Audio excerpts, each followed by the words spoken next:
In my first life, I was a fool. That's the simplest way to put it. I was a brilliant designer, yes, but a fool in the ways of the world. I trusted the wrong people.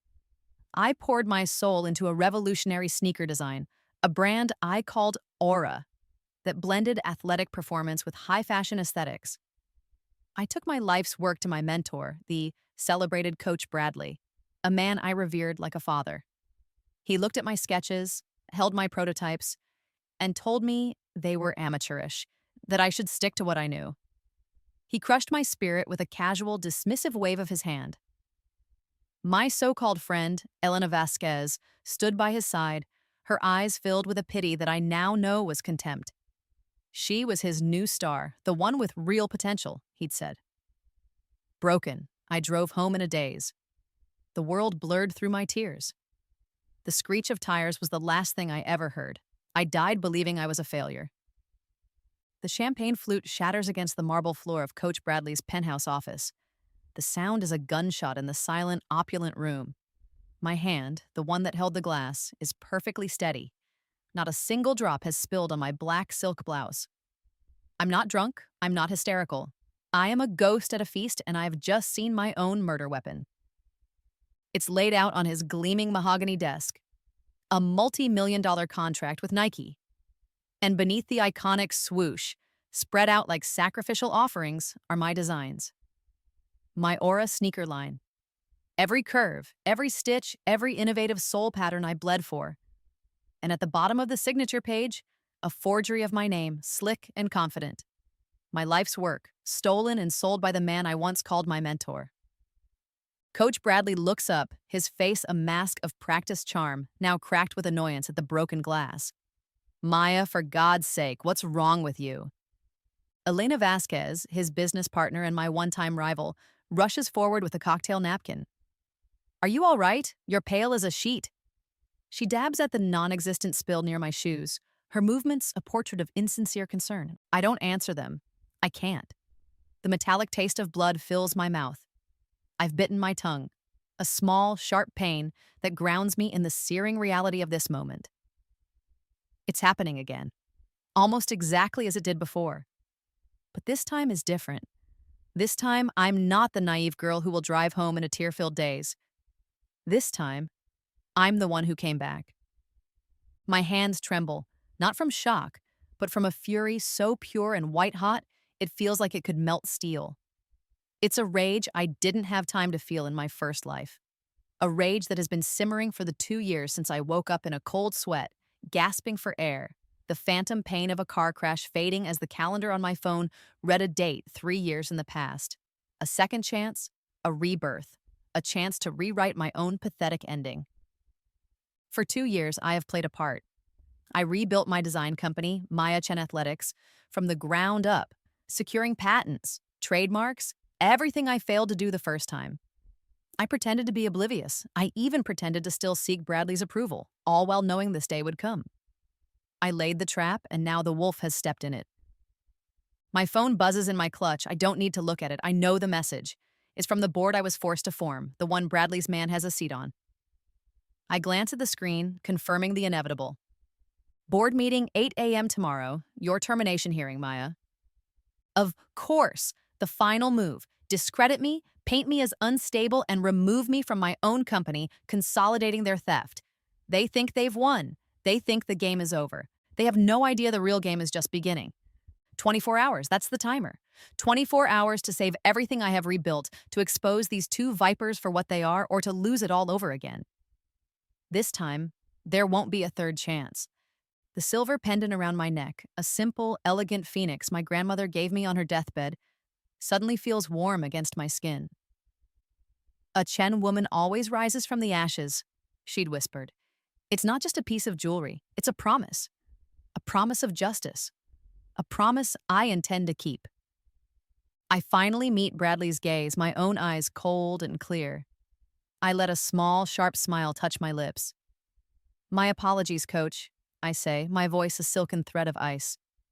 I just realized I am incredibly overdressed for a funeral.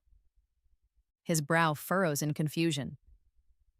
Elena stops her fussing and looks at me, a flicker of unease in her eyes.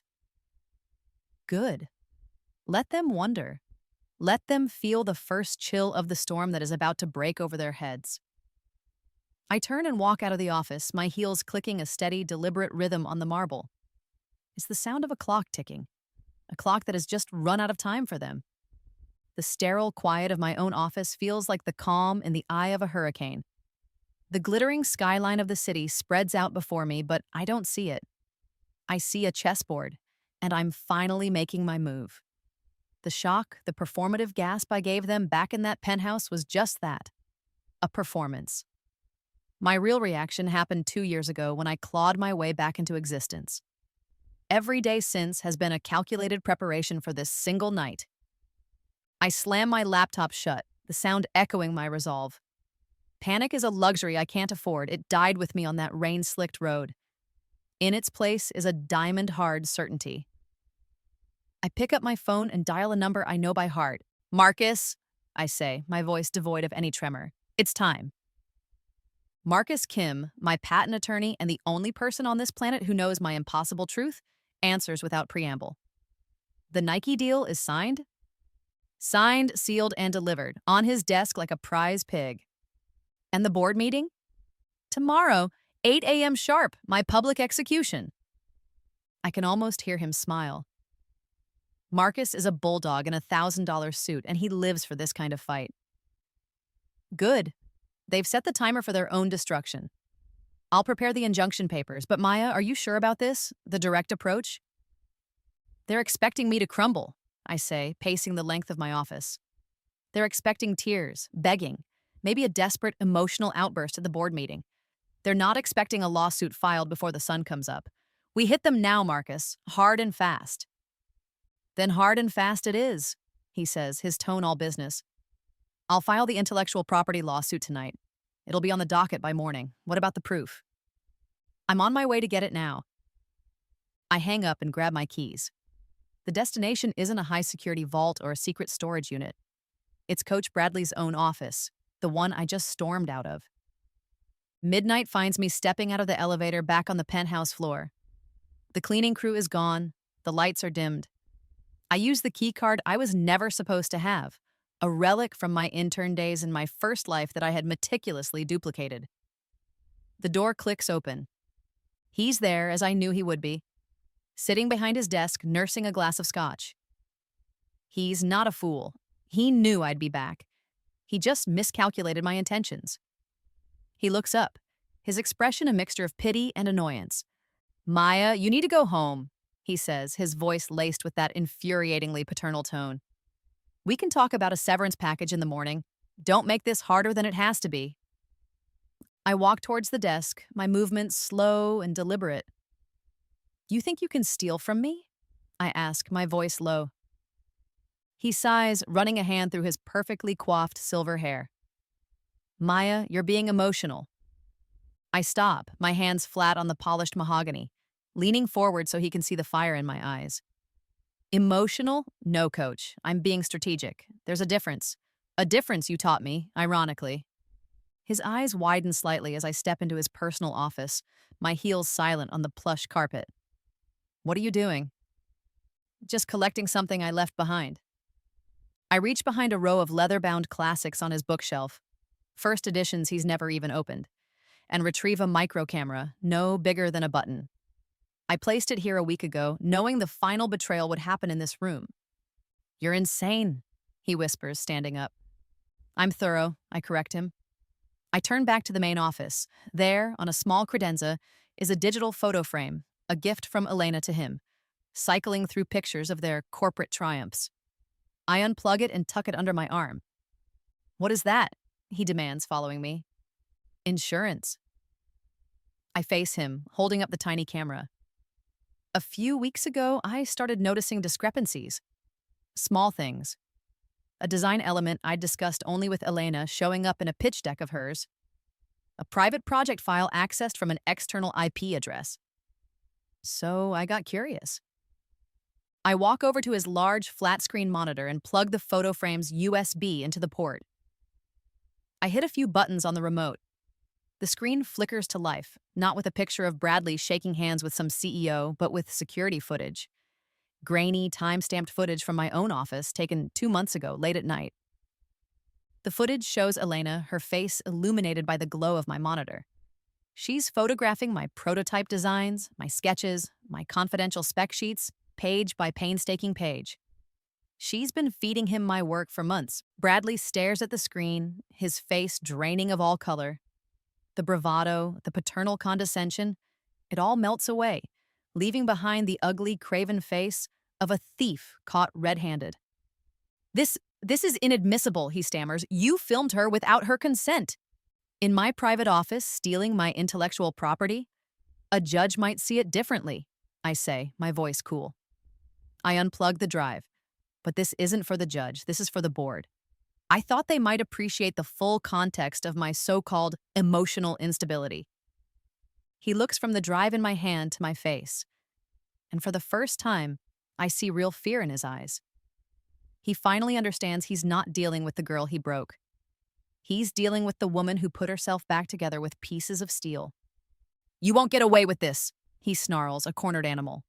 I give him a pitying look, the same one Elena gave me what feels like a lifetime ago. I already have.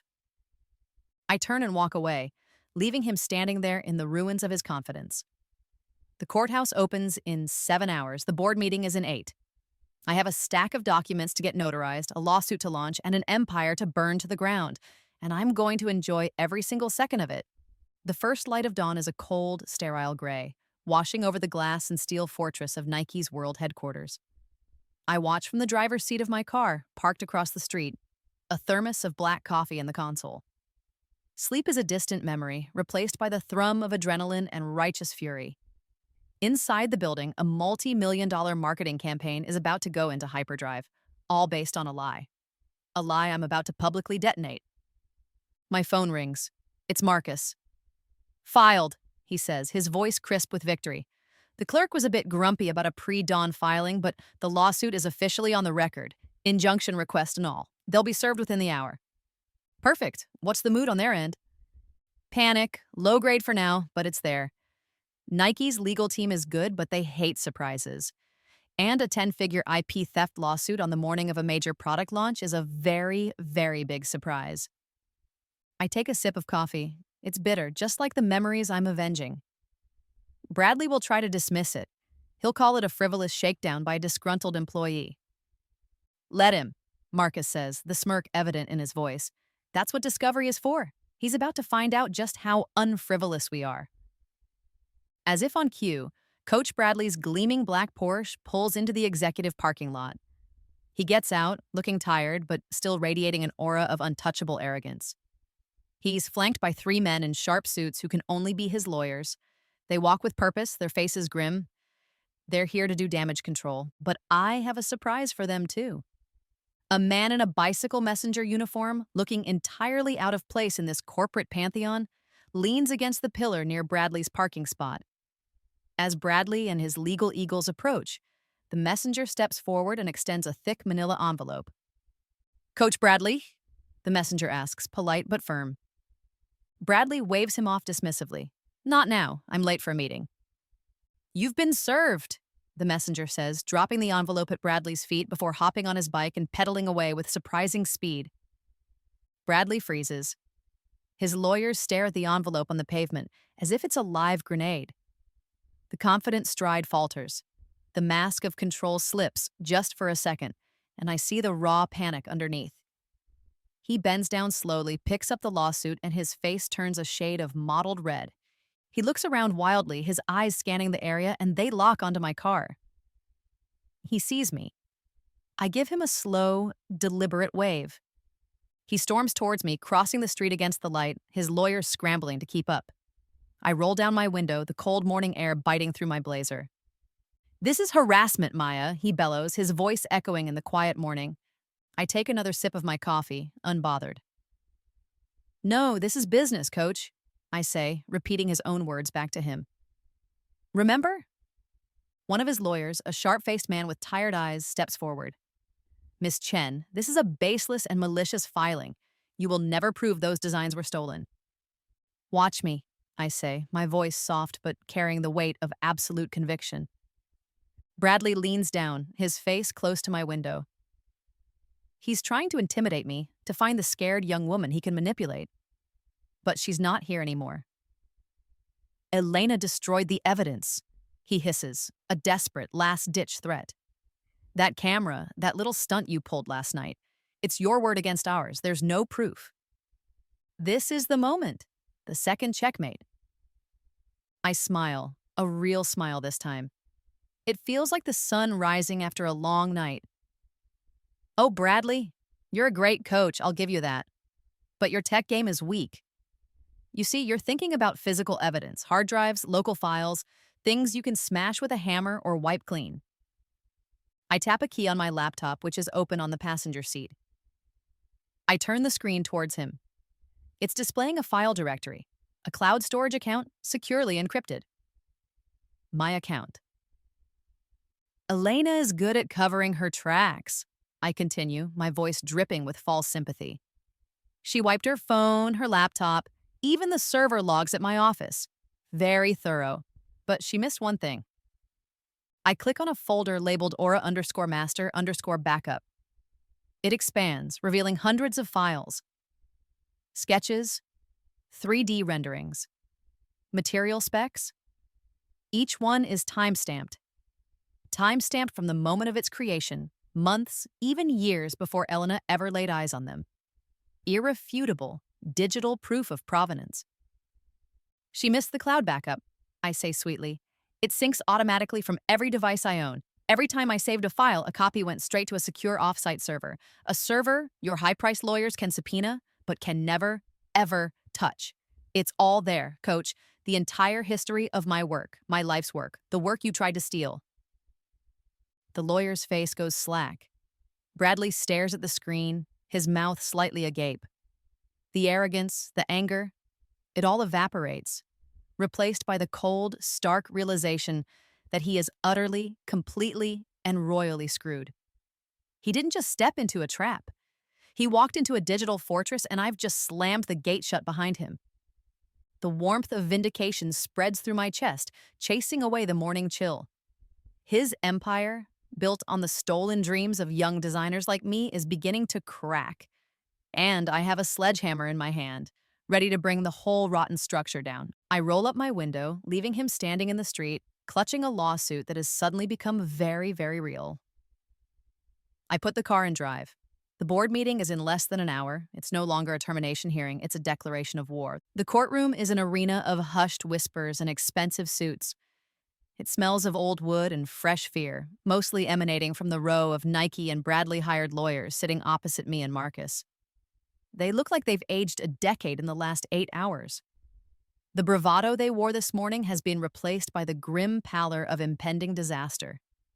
They came prepared for a skirmish. We brought a nuclear arsenal.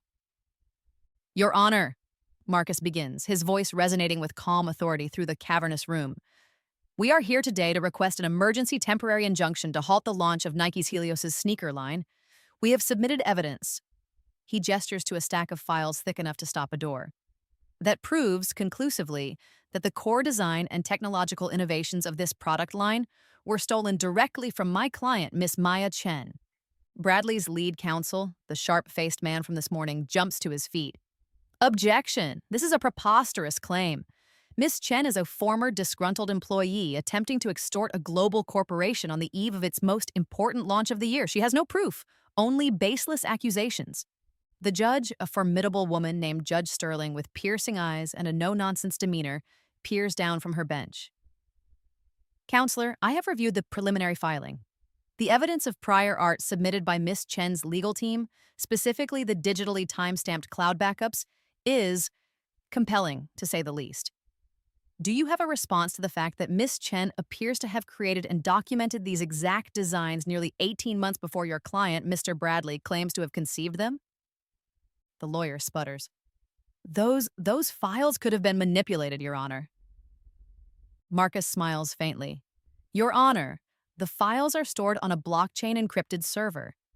The timestamps are immutable. We have already commissioned a third-party digital forensics expert to verify this, and their report is included in our filing. The digital chain of custody is unbroken and absolute. I watch Bradley, who sits stone-faced, trying to project an aura of calm. But a muscle jumps in his jaw, a tiny betrayal of the fury and panic roiling beneath the surface. He's used to winning, to having his way, to bending the world to his will. He has no idea how to operate in a world where facts, cold and hard, are suddenly stacked against him. The scene feels surreal, a dreamlike echo of my first life. I remember sitting in a different courtroom with a different, less competent lawyer. I was a mess then, a bundle of nerves and righteous indignation, but I was unprepared. Bradley's lawyers painted me as an unstable, obsessed amateur. They buried me in motions and technicalities. They made my own work seem foreign to me. I lost. I lost everything. That loss was the prelude to my death. But this is not that life. This is the life where I learned from my mistakes, where I had 2 years to meticulously plan my counterattack. Judge Sterling looks back at Bradley's lawyer. Counselor, I am also looking at a sworn affidavit from your client, Mr. Bradley, where he claims sole inventorship. And yet, I have another sworn affidavit from a Miss Elena Vasquez, his business partner, who claims she and Mr. Bradley developed the concepts together. Which is it? Their stories seem to be in direct conflict. Silence. The lawyer shuffles his papers, his face turning a blotchy red. He has no answer. Bradley and Elena, in their haste to create a plausible story, never thought to align the details of their lies. It's a rookie mistake, a fatal one. I glance at Elena, sitting 2 seats down from Bradley. She's staring at her hands, her knuckles white. She thought she was hitching her wagon to a star. Now she's realizing she's chained herself to a sinking ship. Furthermore, Your Honor, Marcus continues, pressing his advantage, we have submitted security footage showing Miss Vasquez in my client's private office after hours, photographing confidential design documents. Illegally obtained footage! Bradley's lawyer shouts, desperate now. Footage of a crime in progress, counselor. There's a difference, Judge Sterling says, her voice sharp. She leans back, her expression unreadable. The room holds its breath. She looks from me to Bradley, her gaze lingering for a moment. It feels like she's not just weighing evidence, she's weighing character. The purpose of a temporary injunction is to prevent irreparable harm while the merits of a case are decided, she says, her voice filling the silent room. Nike stands to lose millions if this launch is delayed. That is significant. However, Miss Chen stands to lose her life's work, the entire foundation of her company and her professional identity. The potential harm to her is, in the court's opinion, far greater and truly irreparable. She picks up her gavel. Therefore, the court grants the emergency injunction. The launch of the Nike Helios line is frozen, effective immediately pending a full hearing. All marketing and distribution must cease. The gavel comes down with a sharp, definitive crack. It echoes through the courtroom, a sound of absolute finality. It's the sound of a giant grinding to a halt. It's the sound of victory. Bradley's face is a thundercloud of disbelief and rage. Nike's lawyers are in a stunned huddle. Elena looks like she might be physically ill. I feel a wave of lightheadedness, a dizzying rush of triumph so intense it almost brings me to my knees. We did it. We stopped them. The battle is won. Now the war begins. Later, in Marcus's office, the city lights twinkling like fallen stars. We toast with glasses of whiskey that cost more than my first car. They'll come at us with a settlement offer, Marcus says, swirling the amber liquid in his glass. A big one. They'll want to make this go away quietly. I know, I say, staring out the window. The injunction is a temporary measure. We have to be ready for the long haul. So what's the number, Maya? What's your price to walk away? I take a long sip of whiskey, the fiery liquid burning a path down my throat. In my first life, I would have taken the money. I would have been so beaten down, so desperate to salvage something from the wreckage that I would have signed their NDA and disappeared. But I'm not that person anymore. The injunction isn't the endgame. It's the opening salvo. They didn't just try to steal my designs, they tried to erase me. They tried to steal my future, my legacy. A check won't cover that debt. There is no number, Marcus, I say, turning to face him. My voice is quiet, but it holds the unshakable certainty of a mountain. I don't want their money. He raises an eyebrow. What do you want then? I let a slow, predatory smile spread across my face. The kind of smile a queen wears when she's about to conquer a new kingdom. I want everything, I say. I don't just want my designs back. I want Coach Bradley's entire coaching academy, the one he built on the backs of kids like me. I want his lucrative endorsement deals. I want Elena's marketing firm, the one she used to betray me. And Nike is going to pay for it all. Marcus stares at me, his eyes wide. The bulldog attorney for once looks genuinely shocked. Then, a slow, appreciative grin spreads across his face. My God, Maya, he breathes. You're not just trying to win a lawsuit. No, I say, draining my glass. I'm building an empire on the ashes of theirs. In 6 months after the discovery, the depositions, the legal maneuvering, I'll either own the sneaker industry or be completely bankrupt. There is no middle ground. There is no retreat. I've been to the other side. I'm not afraid of dying anymore, but I am terrified of not truly living. And for me, living means taking back everything that was stolen from me and more.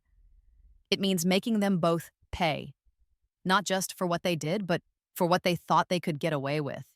The Nike boardroom is a shrine to corporate power. A long, polished table reflects the panoramic view of the city like a dark, still lake.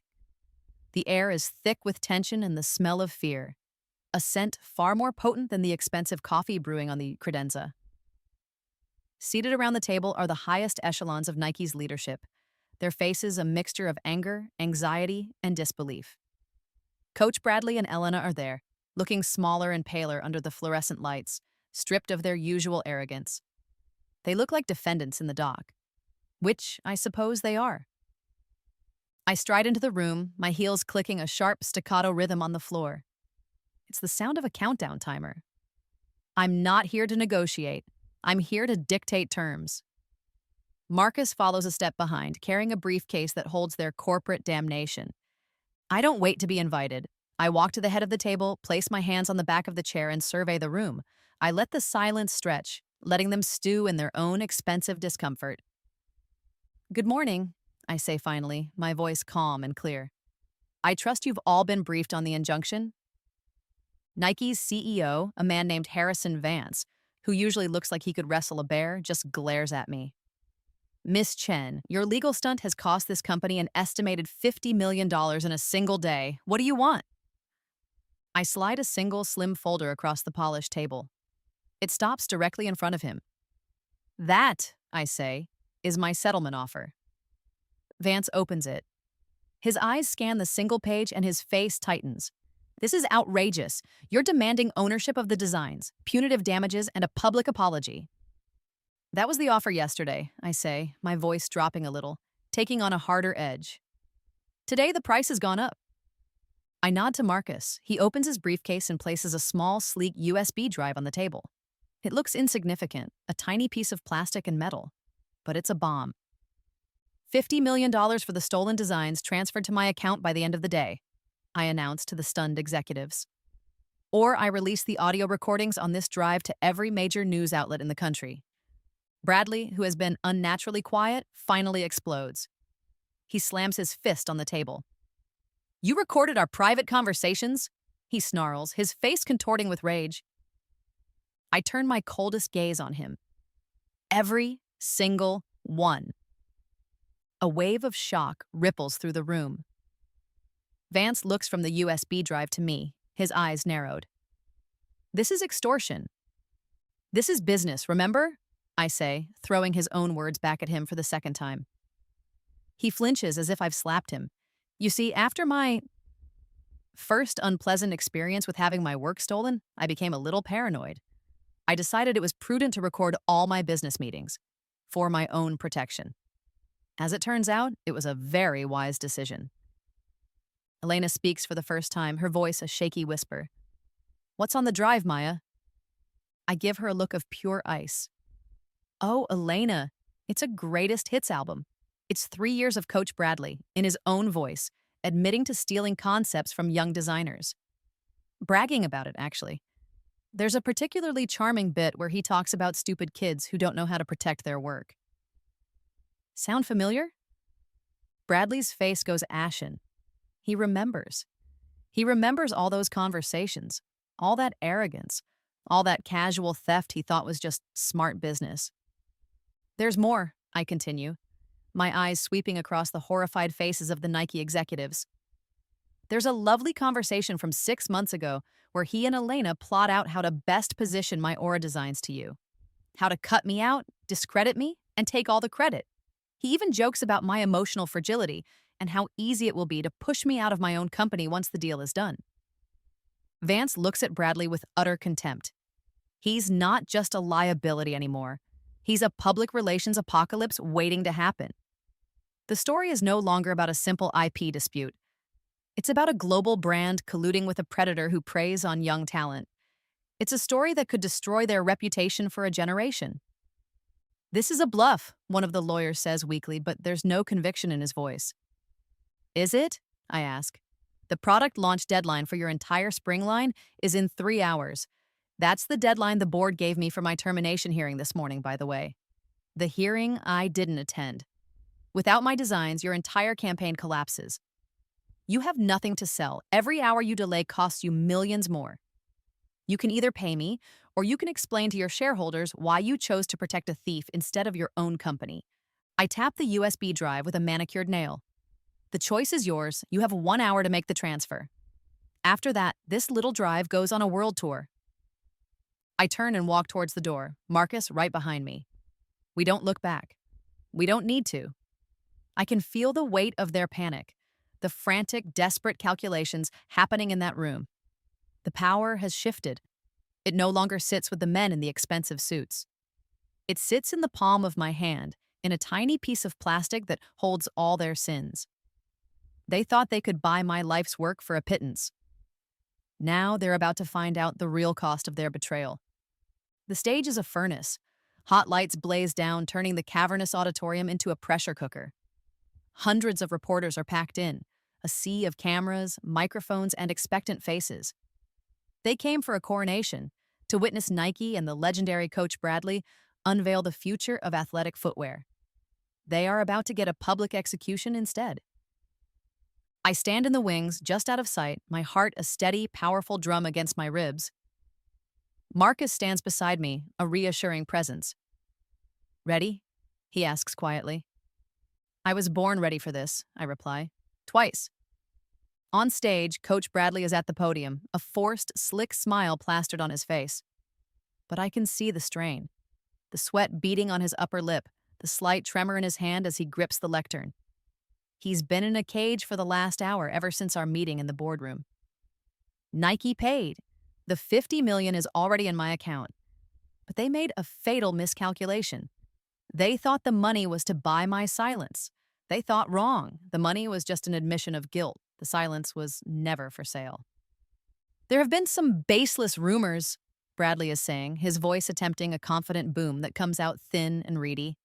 Some unfortunate legal maneuvering by a bitter ex-employee. I want to assure you all that Nike stands behind the integrity of our designs and our partners. He looks out at the crowd, trying to command them with his old charisma. Maya Chen is just that. A bitter, unstable young woman who couldn't handle the pressures of this industry. That's my cue. I step out from the wings and walk into the spotlight. A collective gasp ripples through the auditorium. Cameras swivel towards me, their lenses like 100 hungry eyes. The smile on Bradley's face freezes, then curdles into a mask of pure shock and fury. He thought he had neutralized me. Then explain this recording, Coach, I say, my voice ringing out clear and strong, amplified by the microphone I pluck from a nearby stand. I hold up my phone, and his voice, arrogant, smug, and utterly damning, fills the auditorium. Stupid kids who don't know how to protect their work? You give them a little encouragement, they'll hand you their whole future on a platter. The recording clicks off. A stunned silence hangs in the air. Bradley is sputtering, his face turning a blotchy purple. That's taken out of context. I take a step closer to him, my eyes locked on his. The stage feels like an island and the tide is rising. The context where you stole my life's work? The work you called amateurish to my face while your partner was secretly photographing it? Elena, seated in the front row with the Nike executives, flinches as if struck. All eyes turn to her. She shrinks in her seat, exposed. You were just an intern, Bradley bellows, his composure completely shattered. He's reverting to his old tactics, trying to diminish me, to put me back in my place. I was your partner, I correct him calmly. I brought you a fully formed concept, a brand, a vision, and you tried to steal it. Those designs were always mine, he roars, a desperate final lie. I conceived them. Then why, I say, my voice dropping to a near whisper, drawing the entire room in. Is my grandmother's signature hidden in every single soul pattern? This is it, the final unanswerable truth. The one thing he could never have known, the one thing he could never have stolen. I signal to an associate in the wings. A massive screen behind the stage, which was meant to display glossy product shots, flickers to life. It shows a close-up of the sneaker's sole. Then, it zooms in on the intricate tread pattern, and there, woven into the geometric design, is a stylized phoenix, subtle, elegant, and unmistakable. Then, the image on the screen changes. It's now a photograph of an old, worn leather portfolio. My grandmother's. Next to it, one of her original sketches from the 1970s, a beautiful, fluid drawing of a woman's evening shoe. And on the heel, the same signature phoenix. My grandmother was a designer, I tell the silent, captivated audience. She never got the chance to build her brand. She was a woman in a man's world, and her dreams were dismissed, just like mine were. But she taught me everything I know, and as a tribute to her, her secret mark, her phoenix, is embedded in every design I have ever created. It's my signature, my legacy. I hold up the original sketches for the Aura line, the paper aged and soft. I turn them towards the cameras. The phoenix is there on every single page. It's the one detail you couldn't forge, couldn't fake, couldn't even see, I say, turning back to Bradley. Because you never actually looked at the work. You only saw the profit. It's over. I can see it in his eyes. The fight is gone, replaced by the hollow emptiness of total defeat. The contract signing has become a public confession. His lawyers, who were hovering in the front row, are quietly packing their briefcases and melting into the crowd. They know a lost cause when they see one. A reporter shouts from the floor, "Coach Bradley, do you have a comment on these allegations?" He opens his mouth, but no sound comes out. He looks like a fish gasping for air. Then my phone buzzes. It's a news alert. I glance at it and smile.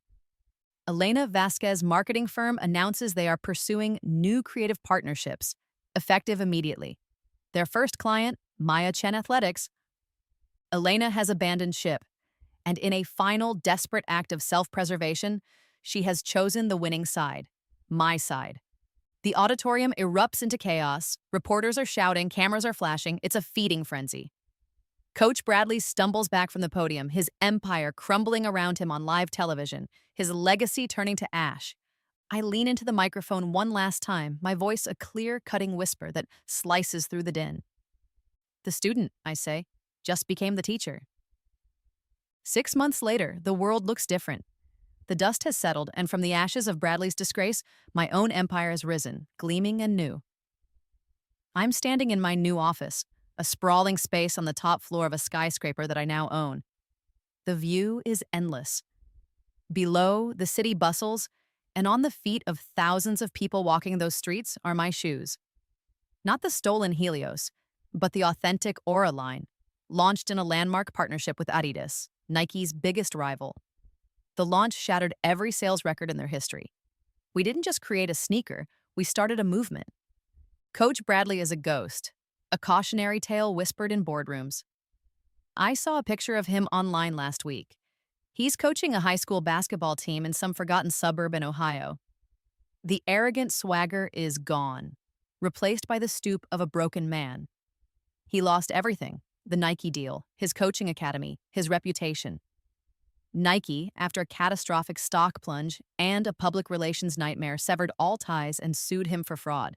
He is buried in lawsuits that will follow him for the rest of his life. He is exactly where he deserves to be. The worn leather portfolio, my grandmother's legacy, sits in a climate-controlled safe in my office. Its contents are now immortalized not just in my designs, but in the foundation of my company. The Maya Chen Foundation provides scholarships and mentorships for young, underrepresented designers, ensuring that no other brilliant talent has their dreams stolen by predators like Bradley.